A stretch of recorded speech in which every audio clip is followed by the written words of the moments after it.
रहमतुल्लाहि व बरकातुहू। दोस्तों, बहुत दिनों के बाद मिलना हुआ। आज नया प्रोग्राम शुरू कर रहे हैं दोबारा से लॉकडाउन के बाद। सूरह बकरा का दर्स चल रहा था जब प्रोग्राम बंद हुआ। 188 नंबर आयत तक हम अब तक तिलावत, तर्जुमा, हल्की फुल्की तफसीर सब समझ चुके हैं। आज इंशाअल्लाह 24वें रुकू का हम तिलावत सुन चुके, जिसका तर्जुमा तफसीर हल्की फुल्की मैं आपके सामने पेश करूँगा। 189 नंबर आयत से लेके 196 नंबर आयत तक सूरह बकरा दूसरे पारे में। अल्हम्दुलिल्लाहि रब्बिल आलमीन वस्सलातु वस्सलामु अला रसूलिल करीम व अला आलिहि व अस्हाबिहि अजमईन, अम्मा बाद। औज़ु बिल्लाहि मिनश शैतानिर रजीम, बिस्मिल्लाहिर रहमानिर रहीम। आयत 189 शुरू अल्लाह के नाम से जो बड़ा मेहरबान निहायत रहम फरमाने वाला है। लोग आपसे चाँद के बारे में सवाल करते हैं, आप कह दीजिए कि लोगों की इबादत के वक्तों और हज के मौसम के लिए है। मतलब चाँद का घटना बढ़ना, चाँद देख के जो है वो रोज़ा रखा जाता है, चाँद के हिसाब से हज का मौसम आता है। ये हमारी इबादत के लिए अल्लाह रब्बुल इज़्ज़त ने जो है वो मामला दिया है चाँद का। रसूलुल्लाह सल्लल्लाहु अलैहि वसल्लम के हुक्म से ही, अमरी हिसाब से ही हमारा जो है इबादत का सिलसिला चलता है। इबादत के जो हैं वो औकात, इस्लाम के तमाम कामों के औकात जो है वो कमरी हिसाब से तय होते हैं। यहाँ उसी का जिक्र है।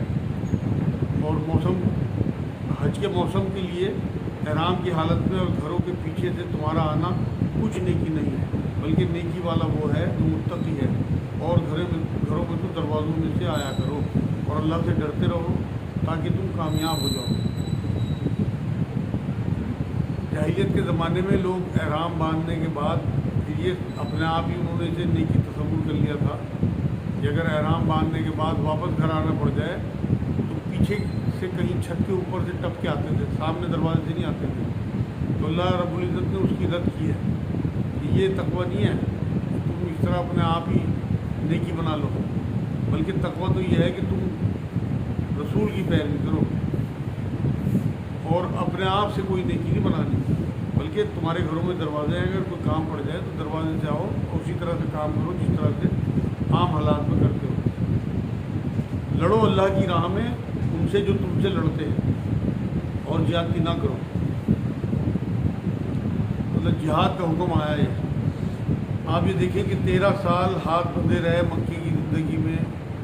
अल्लाह ने बिल्कुल हुक्म ये दिया था कि तुमने जवाब भी नहीं देना। लेकिन जब हिजरत हुई है, हिजरत के रास्ते में ही वही आनी शुरू हो गई थी, क़िताल की, जिहाद की, और हुक्म दे दिया गया था कि अब तुम लड़ो उन लोगों से जिन्होंने जो तुम्हें घरों से निकाले, जो तुमसे लड़े। अब यहाँ वही हुक्म शुरू हो गया कि लड़ो अल्लाह की राह में उनसे जो तुमसे लड़ते हैं और ज़्यादती ना करो। मतलब जिहाद करो, चाहे ज़बान से लड़ना हो, चाहे कलम से लड़ना हो, या मैदान जंग में लड़ना हो। अब खुली इजाज़त हो गई। जब तुम जो है वो अल्लाह के लिए लड़ो, माल गनीमत के लिए नहीं। अपनी जो है वो ये नहीं कि शेखी बगाड़ने के लिए कि हम बड़े बहादुर हैं और हम मतलब लड़ने आ गए, बल्कि सिर्फ अल्लाह के लिए। ज़मीनें हथियाने के लिए नहीं, बल्कि अल्लाह की खुशनूदी हासिल करने के लिए। माल गनीमत मकसद ना हो, बल्कि अल्लाह की खुशनूदी मकसद हो। तो यहाँ उसी बात का जिक्र है। और ज़्यादती ना करो, मतलब इसमें भी बैलेंस। मकसद माल गनीमत नहीं, बल्कि बहादुरी या शोबाजी ना हो, बल्कि मकसद ये हो कि हमने अल्लाह के दीन की सरफराजी करनी है। और ज़्यादती ना करो, यहाँ इससे ये भी नुक्ता निकलता है कि जब वो रुक जाएं तो उनसे ज़्यादती ना करो, बल्कि जंग रोक दो वहीं से। अल्लाह ताला ज़्यादती करने वालों को पसंद नहीं करता। अगर वो मान लो कलमा पढ़ लेते हैं, ईमान में आ जाते हैं, जंग से रुक जाते हैं, तो तुम्हें फ़ौरन रुक जाना चाहिए। उन्हें मारो जहाँ भी पाओ और उन्हें निकालो जहाँ से उन्होंने तुम्हें निकाला है। मतलब जिन्होंने मक्के में मुसलमानों को बहुत तंग किया था, मारा काटा था और घरों से निकाला था, अब अल्लाह ने इजाज़त दे दी रसूलुल्लाह सल्लल्लाहु अलैहि वसल्लम के ज़रिए सहाबा को कि अब तुम मारकाट कर सकते हो उन लोगों के साथ जिन्होंने तुम्हें घरों से निकाला, उन्हें तुम घरों से निकाल सकते हो। जिन्होंने तुम्हारे मारा पीटा उनके साथ तुम मारपीट कर सकते हो, मतलब अब तुम्हारे हाथ बंधे नहीं हैं। 13 साल तक तुम्हारे हाथ बंधे रहे, अब जो तुम्हारी तलवारें बाहर आई तो फितना ख़त्म ही करना है। आगे आए तो फितने का जिक्र आएगा, तुम्हें निकाला है। और सुनो, फितना कत्ल से ज़्यादा सख्त है। फितना ऐसे हालात को कहते हैं जिसमें वाहिद अल्लाह की इबादत ना कर सके और गलत कामों, हराम खोरी पे मजबूर किया जाए लोगों को, ये फितना है जो कत्ल व गारत से भी अल्लाह रब्बुल इज़्ज़त ने ज़्यादा सख्त बताया है। इसलिए यहाँ कत्ल का हुक्म है ताकि फितना जो है वो ख़त्म हो जाए, बिल्कुल ना फैले। तो यहाँ यही बात कही है कि फितना कत्ल से ज़्यादा सख्त है। और मस्जिद हराम के पास उनसे लड़ो, उनसे लड़ाई ना करो जब तक कि ये खुद तुमसे ना लड़े। मतलब हरम जो अल्लाह रब्बुल इज़्ज़त ने तय कर दिया, उसे हराम जगह लड़ाई झगड़े के लिए, क्योंकि इसे अमन की जगह हरम बना दिया गया था। खाने काबा की हुर्मत है, मगर अगर वो लड़ने आए तो फिर इजाज़त मिल गई। आगे आयतों में आएगा। यहाँ अल्लाह ने ये कहा कि मस्जिद हराम के पास इनसे ना लड़ो, इनसे लड़ाई ना करो जब तक ये खुद तुमसे ना लड़े। अगर ये तुमसे लड़ें तो तुम भी उन्हें मारो, मतलब फिर इजाज़त है तुम्हें। अगर तुमसे लड़ना है तो फिर तुम्हें हाथ नहीं रोकने अपने। काफिरों का बदला यही है, तो उनसे बदला लेते हैं। अगर ये बात आ जाए तो अल्लाह ताला बख्शने वाला मेहरबान है। अगर ईमान कबूल कर लें तो सब गुनाह माफ़। हदीस पाक में हुज़ूर सल्लल्लाहु अलैहि वसल्लम ने एक बार ये बात फरमाई कि जिसने ईमान कबूल किया उसके पिछले गुनाह माफ़ हो जाते हैं। सूरह फुरक़ान की 70 नंबर आयत में तो अल्लाह ने यहाँ तक कह दिया कि जिसने सच्चे दिल से तौबा कर ली गुनाहों से, मैं उनके गुनाहों को नेकियों से बदल दूँ। बड़ी सादत की बात है। अगर 70 साल का बूढ़ा भी कलमा पढ़ ले तो उसके पिछले तमाम गुनाह शिर्क तक अल्लाह नेकियों में बदल देगा। ये अल्लाह ने खुशखबरी दी है उन लोगों के लिए जो अल्लाह की तरफ पलट गए। अगर ये बात आ जाए तो अल्लाह ताला बख्शने वाला मेहरबान है। बड़ी खुशखबरी की आयत है। इनसे लड़ो जब तक कि फितना ना मिट जाए और अल्लाह ताला का दीन गालिब ना आ जाए। ये ज़मीन अल्लाह की है, यहाँ दीन भी अल्लाह का चलना चाहिए। इस टाइम जो निज़ाम है उसमें अल्लाह का निज़ाम जो है वो नाम को है सिर्फ सऊदी अरब में, बाकी तमाम दुनिया में अल्लाह का निज़ाम नहीं है। अल्लाह का दीन है तो यहाँ दीन गालिब आना ही चाहिए। अगर ये रुक जाएँ तो तुम भी रुक जाओ। ज़्यादती तो सिर्फ तालिमों पर ही है। मतलब तुमने अगर हाथ ना रोके तो तुम अल्लाह के यहाँ ज़्यादती करने वाले गिने जाओगे। इनकी लड़ाई रोकने पे तुमने भी रुकना है। हुर्मत वाले महीने हुर्मत वाले महीनों के बदले हैं। 4 महीने इस्लाम में हुर्मत वाले हैं जो नबी अकरम सल्लल्लाहु अलैहि वसल्लम ने बताया और कुरान में भी इनका जिक्र है। वो 4 महीने रजब, ज़िलक़ायदा, ज़िलहिज्जा और मुहर्रम। ये लगातार 3 महीने हैं। जो पिछला महीना गया ज़िलक़ायदा का, उसके बाद ज़िलहिज्जा चल रहा है, फिर अगला महीना मुहर्रम जो इस्लाम का पहला महीना है। तो ये 3 महीने जो हैं लगातार हैं और रजब जो है वो पहले जा चुका। तो 4 महीने जो हैं इन्हें हुर्मत वाला करार दिया गया। और यहाँ ये कहा हुर्मत वाले महीने हुर्मत वाले महीनों के बदले हैं और हुर्मतें अदले बदले की हैं। जो तुम पर ज़्यादती करे तुम भी उस पर वैसी ही मिसल ज़्यादती करो जो तुम पर की गई है। और अल्लाह ताला से डरते रहा करो और जान रखो कि अल्लाह ताला परहेज़गारों के साथ है। मतलब हुर्मत वाले महीनों में अगर दुश्मन ना माने तो इजाज़त है कि उससे लड़ा जाए। हुर्मत वाले महीनों को भी अल्लाह ने कुरान में कहा कि इसमें ना लड़ो, आगे आयतें आएंगी। और हुज़ूर सल्लल्लाहु अलैहि वसल्लम ने मना किया। हुज़ूर भी कहीं अगर ग़ज़वे पे होते थे तो अगर हुर्मत वाला महीना आ जाता था तो रुक जाते थे, लेकिन अल्लाह ने इजाज़त दे दी कि अगर हुर्मत वाले महीने में दुश्मन तुम पे हमला करे और वो इसकी हुर्मत ना समझे, क्योंकि ये हुर्मत जो है ज़माने जहालियत से चली आ रही थी, 4 महीनों की हुर्मत, तो इस्लाम ने उसे बाकी रखा। तो नबी अकरम सल्लल्लाहु अलैहि वसल्लम रुक जाते थे इन महीनों में, क्योंकि और अरब के जो लोग थे काफिर वो भी रुक जाते थे इन जंग से। लेकिन कई बार जो है वो बिल्कुल नहीं मानते थे, हठधर्मी पे आ जाए, उनके लिए अल्लाह ने इजाज़त दी कि अगर वो ना माने तो तुम्हें भी इजाज़त है कि तुम भी उनके ऊपर जंग कर सकते हो। तो इन महीनों में जंग या जिहाद नहीं हो सकता, लेकिन अगर सामने वाला ना माने, दुश्मन ना माने, वो जंग की जा सकती है। आज हम देखते हैं अफ़गानिस्तान की जंग जब हुई थी, वो हालांकि मुसलमान मुल्क था, आपस में लड़ रहे थे वो दोनों। पिछली बार जो जंग हुई थी अफ़गानिस्तान की जो हुक्मरान थे और तालिबान, आज भी जो जंग हो रही है वो हुक्मरान और तालिबान में। ये हुर्मत वाला महीना है। कुरान की आयतें लोगों को पता ही नहीं है, इन्हें पता ही नहीं, इसीलिए मुसलमानों का नुकसान होता है जब अल्लाह की दीन دین کو فالو نہیں کرتے. یہ حرمت والا مہینہ ہے اور اس میں بھی جنگ چل رہی ہے وہاں افغانستان میں, آپ لوگوں نے نیوز میں پڑھا ہوگا.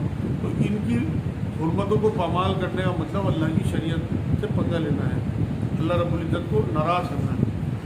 یہاں اس بات کا ہمیں خیال رکھنا چاہیے کہ جو بھی حکمراں ہوں انہیں بھی ان آیتوں کی طرف دھیان دینا چاہیے, چاہے وہ کسی ملک کے ہوں, مسلم ملک کے, کہ اللہ رب العزت نے جو 4 مہینے حرمت کے طے کر دیے ان میں کسی قسم کی کوئی جنگ نہ کرے.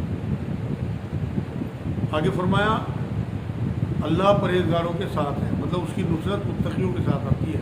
اب اگر کوئی حرمت والے مہینوں میں رک جائے, چاہے وہ طالبان ہوں اور چاہے وہ وہاں کی ایڈمنسٹریشن ہو افغانستان کا, اس وجہ سے رک جائے کہ اللہ نے قرآن میں منع کیا, تو وہ تقوی والی بات ہوگی اور اللہ پھر ان کا ساتھ دے گا.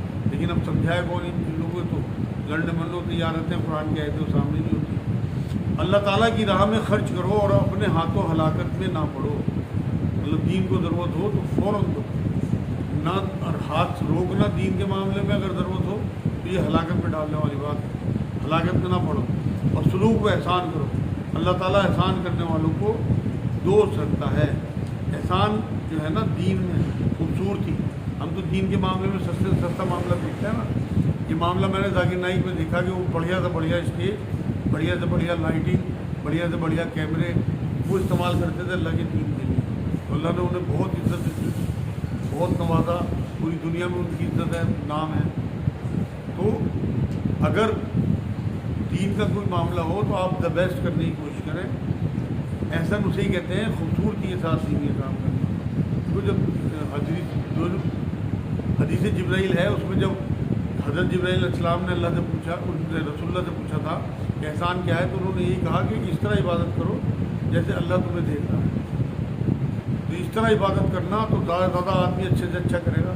ہر نیک کام جو آپ دین کے لیے کر رہے ہیں اسے اس نیت کے ساتھ کرنا کہ اللہ دیکھ رہا ہے, تو آپ کا بیسٹ دیں گے. آپ کو مسجدوں میں جانا سلیقے سے, آپ کے کپڑے, آپ کے بال, آپ کا حلیہ بہترین ہونا چاہیے. آپ کس کے آگے کھڑے ہونے جا رہے ہیں آپ کو پتہ ہونا چاہیے. میں تو دیکھتا ہوں کہ لوگ رات کے کپڑوں میں, الٹے سیدھے کپڑوں میں مسجد پہنچا, الٹے سیدھے جو رات کے پہنے ہوئے کپڑے ہوں ان میں کیا پتہ کیا نکلا, کیا خارج ہوا. انسان کو سوتے پتہ تھوڑی لگتا ہے کیسے کیسے لوور, کیسی کیسی قمیضیں الٹی سیدھی, اور صبح وہ مسجد پہنچ جائیں انہیں احساس ہی نہیں ہوتا ہم کس کے آگے کھڑے ہونے جا رہے ہیں. یہ ایسا طریقہ نہیں ہے, یہ تو بگاڑ ڈالنے والی بات ہے. کم سے کم یہاں آنے والے لوگ اس بات کی احتیاط کریں کہ چاہے شادی میں سادے کپڑوں میں چلے جاؤ, لیکن اللہ کے آگے جو ہے وہ بہترین کپڑوں میں حاضر ہونا چاہیے. اللہ ہمیں بھی توفیق دے اس بات کی ہدایت ہے یہی حق اللہ کا. دین میں بہتر سے بہتر مقام حاصل کرنا چاہیے. ہم تو دنیا میں دین آگے سے آگے رہتے ہیں نا, دنیا اور دین کو پیچھے چھوڑتے ہیں. تو اس لیے آج سے ہم یہ طے کریں کہ دین کا جہاں بھی معاملہ ہوگا احسن طریقے سے آگے بڑھیں گے انشاءاللہ تعالیٰ. آگے اللہ نے کہا کہ سلوک اور احسان کرو, اللہ احسان کرنے والوں کو دوست رکھتا ہے. حج اور عمرے کو اللہ تعالیٰ کے لیے پورا کرو, مطلب کسی قسم کا کوئی دکھاوا نہ ہو, کسی قسم کی کوئی شوبازی نہ ہو, چرچے نہ ہو, اپنے آپ کو حاجی نہ کہلوانا ہو, بلکہ صرف اور صرف اللہ کی رضا حاصل کرنے کے لیے. ہاں اگر تم روک لیے جاؤ تو جو قربانی میں اکثر ہو اسے کر ڈالو. اس ٹائم تو بہت راستے خراب تھے نا, مان لو کسی دشمن نے روک لیا, کوئی اور ڈر خوف پیدا ہو گیا, جانوروں کا خوف پیدا ہو گیا, اور تم حج کے دنوں تک وہاں نہیں پہنچ پا رہے, تو جو تم جانور ساتھ لے کے چلے ہو قربانی کا, پہلے ساتھ لے کے چلتے تھے لوگ, اسے اسی جگہ قربان کر دو جہاں تمہیں روک دیا گیا. تو احرام کی حالت میں کوئی رکاوٹ آ جائے تو قربانی وہیں کرنی ہے جہاں پہ رکاوٹ آئی. ہاں اگر تم روک لیے جاؤ تو جو قربانی میسر ہو اسے کر ڈالو, اپنے سر نہ مڑاؤ جب تک کہ قربانی قربان گاہ تک نہ پہنچ جائے. مطلب وہاں سر منڈوانے ہیں جو قربانی کی جگہ ہے, قربانی تو وہیں کر دو, لیکن تم نے وہاں پہنچنا ہے جب امن کا راستہ ہو جائے, اور وہاں جا کے سر منڈوانا ہے, ورنہ دم لازم ہوگا. اگر تمہیں وہی سر منڈوانا پڑے, وہ آگے آئی ہے آیت میں اسی میں حصہ, تو پھر تمہارے اوپر دم لازم ہوگا, ایک جانور ذبح کرنا پڑے گا. تو اپنے سر نہ منڈواؤ جب تک کہ قربانی قربان گاہ تک نہ پہنچ جائے. البتہ تم میں سے جو بیمار ہو یا اس کے سر میں کوئی تکلیف ہو جس کی وجہ سے سر منڈوا لے تو اسے پر فدیہ ہے. مطلب یہ ہے دم میں ایک بکرا دینا ہے. اگر آدمی پہلے بال منڈوا لے گا, قربانی جو ہے وہ وہاں نہیں کر پایا کسی بیماری کی وجہ سے, کوئی پھنسی ہو گئی یا کوئی چوٹ لگ گئی سر میں, ایسے کہ پورے سر میں ٹانکے لگنے ہو, تو ڈاکٹر سارے بال صاف کر دیتے ہیں، تو ایسے میں ایک دم لازم آئے گا، مطلب ایک بکرا وہاں فدیے میں دینا پڑے گا اگر پہلے بال منڈوانے پڑ گئے۔ خواہ روزے رکھ لو رکھ لے، اگر فدیے میں نہ دے سکو جانور تو 3 روزے رکھ لو، خواہ صدقہ دے دے، خواہ قربانی کرے۔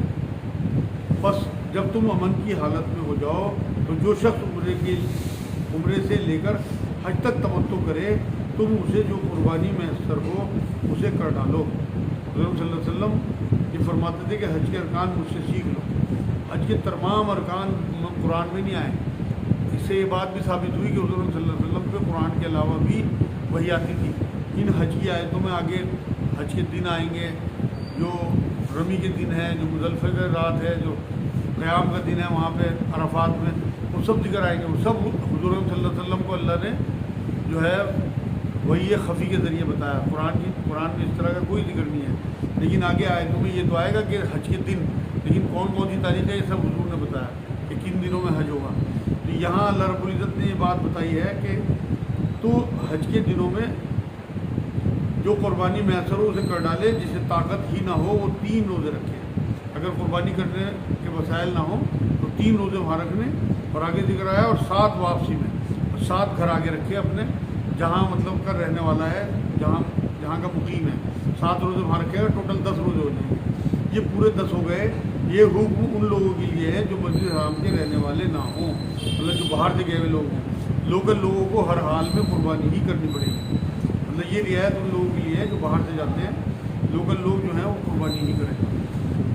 تو جو مسجد حرام کے رہنے والے نہ ہوں، لوگوں اللہ سے ڈرتے رہو اور جان لو کہ اللہ تعالیٰ سخت عذاب والا ہے، مطلب اس کے احکام پورے کرتے رہو اور طریقے سے سیکھ کے علماء دین سے حج کس طرح کرنا ہے، حج کے کیا کیا معاملات ہیں، حج پہ جانے سے پہلے علماء دین سے سیکھ کے جانا چاہیے، اور اللہ رب العزت سے توبہ کر کے معافی مانگ کے لوگوں کو معاف کر کے آگے آیتیں آئیں گی اگلے ہفتے انشاءاللہ اس سے متعلق کیا کیا چیزیں لے کے حج میں جانی ہیں، کیا کیا چیزیں چھوڑ کے جانی ہیں۔